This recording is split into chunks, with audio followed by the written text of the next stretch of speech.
Hi students, welcome to my channel learn with Revathi. നമുക്കിന്ന് കേറ്ററ്റ് category 1 ബന്ധപ്പെട്ട് EVSൽ നിന്ന് ഒരു ടോപ്പിക്ക് നോക്കാം. ഭൂമി എന്ന ടോപ്പിക്കാണ് നമ്മൾ നോക്കാൻ പോകുന്നത്. ഭൂമി എന്ന ടോപ്പിക്ക് വളരെ പ്രധാനപ്പെട്ട ടോപ്പിക്കാണ്. ഒരുപാട് ക്വസ്റ്റ്യൻസ് ഭൂമിയെ ബേസ് ചെയ്തിട്ട് വരാറുണ്ട്. സിലബസ് ബേസ്ഡ് ക്ലാസ് ആണിത്. നിങ്ങൾക്ക് തരുന്നതൊക്കെ സിലബസ് ബേസ്ഡ് ക്ലാസ്സുകളാണ് കേട്ടോ. അത് മാത്രമല്ല നമുക്ക് PYQ ഒക്കെ തന്നെ നോക്കാം. അപ്പോൾ ഭൂമി എന്ന് പറഞ്ഞാൽ എന്താണ് എന്ന് നമ്മൾ ആദ്യം തന്നെ മനസ്സിലാക്കി വെക്കണം. സൂര്യനെ ചുറ്റുന്ന 8 ഗ്രഹങ്ങളുണ്ട്. അതിൽ മൂന്നാമത്തെ ഗ്രഹമാണ് ഭൂമി എന്ന് പറയുന്നത്. സൂര്യനെ ചുറ്റുന്ന 8 ഗ്രഹങ്ങളിൽ മൂന്നാമത്തെ ഗ്രഹമാണ് ഭൂമി. അത് മാത്രമല്ല, അതിന്റെ പ്രത്യേകത ജീവൻ നിലനിൽക്കുന്ന ഗ്രഹം എന്നറിയപ്പെടുന്നത് ഭൂമിയാണ്. മറ്റ് ഗ്രഹങ്ങളിലൊന്നും ജീവൻ നിലനിൽക്കുന്ന ഒന്നും തന്നെ കണ്ടെത്തിയിട്ടില്ല. ജന്തുക്കളും ജീവജാലങ്ങളും മനുഷ്യരുമെല്ലാം ഉൾപ്പെടുന്ന ജീവൻ നിലനിൽക്കുന്ന ഗ്രഹം എന്ന പേരിൽ അറിയപ്പെടുന്നത് ഭൂമിയാണ്. കൂടാതെ ഭൂമിയുടെ ഏക ഉപഗ്രഹം എന്ന പേരിൽ അറിയപ്പെടുന്നത് ചന്ദ്രനാണ്. ഓക്കെ, അപ്പൊ ഭൂമി എന്താണ്? സൂര്യനെ ചുറ്റുന്ന 8 ഗ്രഹങ്ങളിൽ മൂന്നാമത്തെ ഗ്രഹം. അതുപോലെ തന്നെ ജീവൻ നിലനിൽക്കുന്ന ഗ്രഹം എന്ന പേരുണ്ട്. കൂടാതെ ഭൂമിയുടെ ഏക ഉപഗ്രഹം എന്ന് പറയുന്നത് ചന്ദ്രനാണ്. അത് മാത്രമല്ല, നീലഗ്രഹം എന്നൊരു പേര് എന്തിനുണ്ട്? ഭൂമിക്കുണ്ട്. കാരണം ഭൂമിയിൽ ഏറ്റവും കൂടുതൽ കാണപ്പെടുന്നത് ജലമായതുകൊണ്ട് തന്നെ നീലഗ്രഹം എന്ന പേര് അതിന് വന്നിട്ടുണ്ട്. അപ്പോൾ ഭൂമിയിൽ ഏറ്റവും കൂടുതൽ കാണപ്പെടുന്നത് ജലമാണെന്ന് നമ്മൾ മുന്നേ പഠിച്ചിട്ടുണ്ട്. അതുകൊണ്ട് തന്നെ അതിന് നീലഗ്രഹം എന്ന പേര് കൂടി ഉണ്ട്. ഭൂമിയുടെ ആകൃതിയെ കുറിച്ചിട്ട് മനസ്സിലാക്കി വെക്കുകയാണെങ്കിൽ ഗോളാകൃതിയല്ല, അല്ലെ? പരീക്ഷയ്ക്ക് ചോദിക്കും ഭൂമിയുടെ ആകൃതി എന്ത്? ഓപ്ഷൻസ് ഇങ്ങനെ തരും. അപ്പൊ നമ്മൾ ഗോളാകൃതിയിൽ കൊണ്ട് കറുപ്പിക്കും, പൊട്ട തെറ്റാവും, ആൻസർ തെറ്റും. എന്താണ്? ഭൂമി പൂർണ്ണ ഗോളമല്ല. ധ്രുവങ്ങളിൽ അല്പം പരന്നതും മധ്യഭാഗത്ത് വീർത്തതുമായ ഒരു ആകൃതിയാണ് ഭൂമിക്കുള്ളത്. ഇതിനെ ജിയോഡ് എന്നാണ് പറയുന്നത്. ജിയോഡാണ് ഈ ഒരു ഭൂമിയുടെ ആകൃതിക്ക് പറയുന്ന പേര്. അപ്പൊ നമ്മൾ എഴുതുവാണ് ആൻസർ. ഗോളാകൃതിയിലല്ല കറുപ്പിക്കേണ്ടത്, ജിയോയിഡാണ് നമ്മൾ കറുപ്പിക്കേണ്ടത്. അപ്പൊ ഭൂമിയുടെ ആകൃതി എന്ന് പറയുന്നത് ജിയോയിഡാണ്. ചോദ്യം ചോദിക്കും ഭൂമിയുടെ യഥാർത്ഥ ആകൃതി എന്താണ്? അപ്പൊ നമ്മൾ ഉത്തരമായിട്ട് കറുപ്പിക്കേണ്ടത് ജിയോയിഡാണ്, ജിയോയിഡ്. നെക്സ്റ്റ്, ഭൂമിയുടെ ചലനങ്ങളെ കുറിച്ചിട്ട് പറയുകയാണെങ്കിൽ ഭൂമിക്ക് 2 പ്രധാന ചലനങ്ങൾ ഉണ്ട്. ഒന്ന് ഭ്രമണവും മറ്റൊന്ന് പരിക്രമണവുമാണ്. ഓക്കെ, റൊട്ടേഷൻ ഉണ്ട്, അതുപോലെ തന്നെ റെവല്യൂഷൻ ഉണ്ട്. ഓക്കെ, അപ്പൊ ഇതിനകത്ത് റൊട്ടേഷൻ, ഭ്രമണം എന്ന് പറയുന്നത് എന്താണ്? ഭൂമി സ്വന്തം അച്ചുതണ്ടിൽ കറങ്ങുന്നതിനെ നമ്മൾ ഭ്രമണം, അല്ലെ? ഭൂമി ഭ്രമണം ചെയ്തുകൊണ്ടിരിക്കുന്നു എന്ന് നമ്മൾ പറയാറുണ്ട്. ഭൂമി സ്വന്തമായിട്ട് അച്ചുതണ്ടിൽ കറങ്ങുന്നതിനെയാണ് ഭ്രമണം ചെയ്യുക എന്ന് പറയുന്നത്. 24 മണിക്കൂർ ദൈർഘ്യത്തിൽ അതിങ്ങനെ കറങ്ങിക്കൊണ്ടിരിക്കും. നമുക്കറിയാം, രാവും പകലും അത് ഉണ്ടാകുന്ന ഒരു പ്രതിഭാസം തന്നെയാണ് ഭ്രമണം. പക്ഷെ പരിക്രമണം എന്ന് പറയുന്നത് ഭൂമി സൂര്യനെ ചുറ്റുന്നതാണ്. ഭൂമി അച്ചുതണ്ടിൽ സ്വയം കറങ്ങുന്നത്, 24 മണിക്കൂർ സമയമെടുത്ത് അച്ചുതണ്ടിൽ കറങ്ങുന്നതാണ് ഭ്രമണം. പക്ഷെ പരിക്രമണം എന്ന് പറയുന്നത് ഭൂമി സൂര്യനെയാണ് ചുറ്റുന്നത്. പരിക്രമണം സമയം 365 ദിവസം അല്ലെങ്കിൽ 365 അര ദിവസം വരെയൊക്കെ എടുക്കുന്നതാണ് പരിക്രമണം എന്ന് പറയുന്നത്. അപ്പോൾ ഭൂമി സൂര്യനെ ചുറ്റുന്നു. അച്ചുതണ്ടിൽ സ്വയം 24 മണിക്കൂർ വെച്ച് രാവും പകലും കറങ്ങുന്നതാണ് ഭ്രമണം ചെയ്യുക എന്ന് പറഞ്ഞാൽ.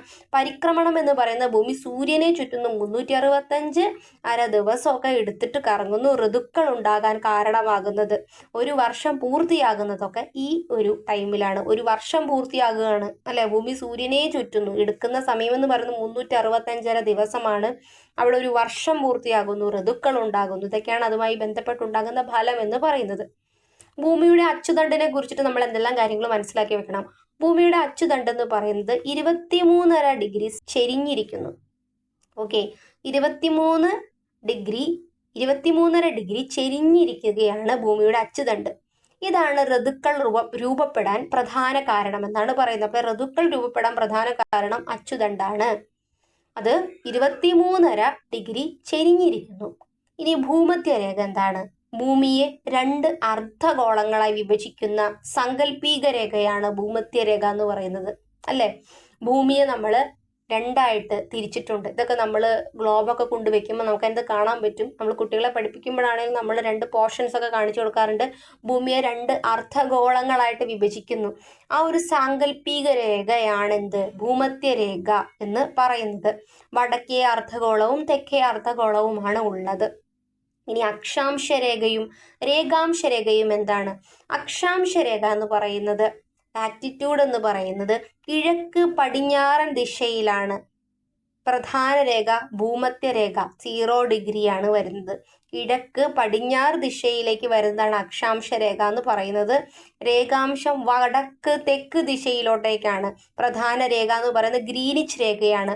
അപ്പൊ അക്ഷാംശ രേഖയുമായി ബന്ധപ്പെട്ട് നമ്മൾ മനസ്സിലാക്കണം, കിഴക്ക് പടിഞ്ഞാറ് ദിശയിലേക്കാണ്. അതുപോലെ തന്നെ പ്രധാന രേഖ ഭൂമധ്യരേഖയാണ്.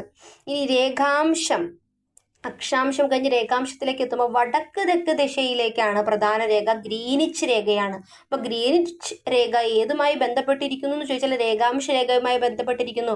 ഭൂമധ്യരേഖ ഏതുമായി ബന്ധപ്പെട്ടിരിക്കുന്നു? അക്ഷാംശമാണോ രേഖാംശമാണോ എന്ന് ചോദിച്ചു കഴിഞ്ഞാൽ അക്ഷാംശ രേഖയുമായാണ് ബന്ധപ്പെട്ടിരിക്കുന്നത്. ഭൂമിയുടെ ഉൾഘടന എങ്ങനെയാണ്? ഭൂമിയെ 3 ഭാഗങ്ങളായിട്ട് തിരിക്കാം നമുക്ക്. ഭൂവൽക്കം, മാൻഡിൽ, കേന്ദ്രഭാഗം. ക്രസ്റ്റ്, മാൻഡിൽ, കോർ എന്നിങ്ങനെ 3 ടൈപ്പ് ഓഫ് ഘടനയാണ് എന്തിനുള്ളത്? ഭൂമിക്ക് ഉള്ളത്. അപ്പൊ ഭൂവൽക്കമുണ്ട്, മാൻഡിലുണ്ട്, കേന്ദ്രഭാഗമുണ്ട്. എന്തിന്? ഭൂമിക്ക്. 3 ഭാഗങ്ങൾ. അതിലെ ഭൂമിയുടെ ഉപരിതലം ഏകദേശം 71% ജലവും 29% കരയുമാണ്. അതുകൊണ്ടാണ് നമ്മൾ പറയുന്നത് നീലഗ്രഹമാണ് ഭൂമിയെന്ന്. ഓക്കെ, അപ്പോൾ 71% വെള്ളമാണ്, ബാക്കി 29% കരയുള്ളൂ. അതുകൊണ്ട് തന്നെ നമ്മൾ ഭൂമിയെ നീലഗ്രഹം എന്ന് വിളിക്കുന്നു.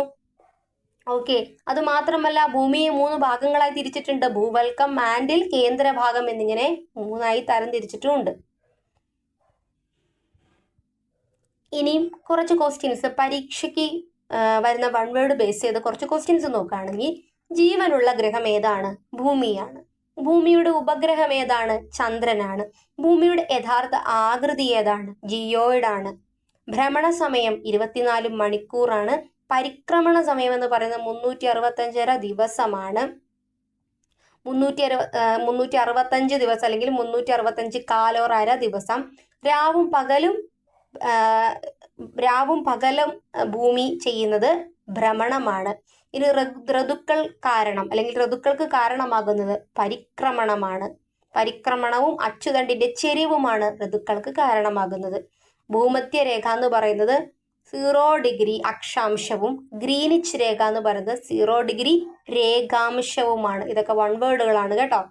ഇനി കുറച്ച് മാതൃകാ ചോദ്യങ്ങൾ നോക്കുകയാണെങ്കിൽ, ജീവൻ നിലനിൽക്കുന്നു എന്നറിയപ്പെടുന്ന ഏക ഗ്രഹം എന്ന് പറയുന്നത് ഏതാണ്? ഭൂമിയാണ്. ഭൂമിയുടെ യഥാർത്ഥ ആകൃതി ഏതാണ്? വീണ്ടും വീണ്ടും പറഞ്ഞു തന്നെ പറയണ ജിയോയിഡ്. രാവും പകലും ഉണ്ടാകാൻ കാരണം ഭൂമിയുടെ ഭ്രമണമാണ്. ഋതുക്കൾ ഉണ്ടാകാൻ കാരണം ഭൂമിയുടെ പരിക്രമണവും അച്ചുതണ്ടിന്റെ ചെരിവുമാണ്.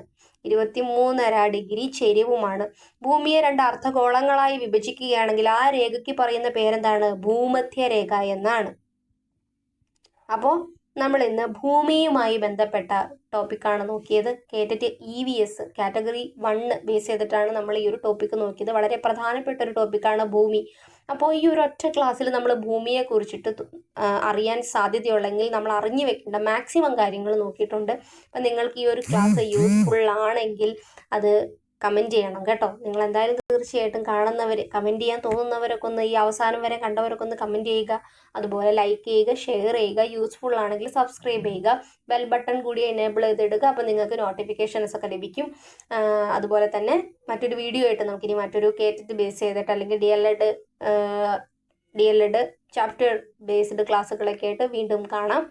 അപ്പോൾ എല്ലാവർക്കും താങ്ക് യു. മറ്റൊരു ക്ലാസ്സുമായിട്ട് കാണുന്നത് വരെ.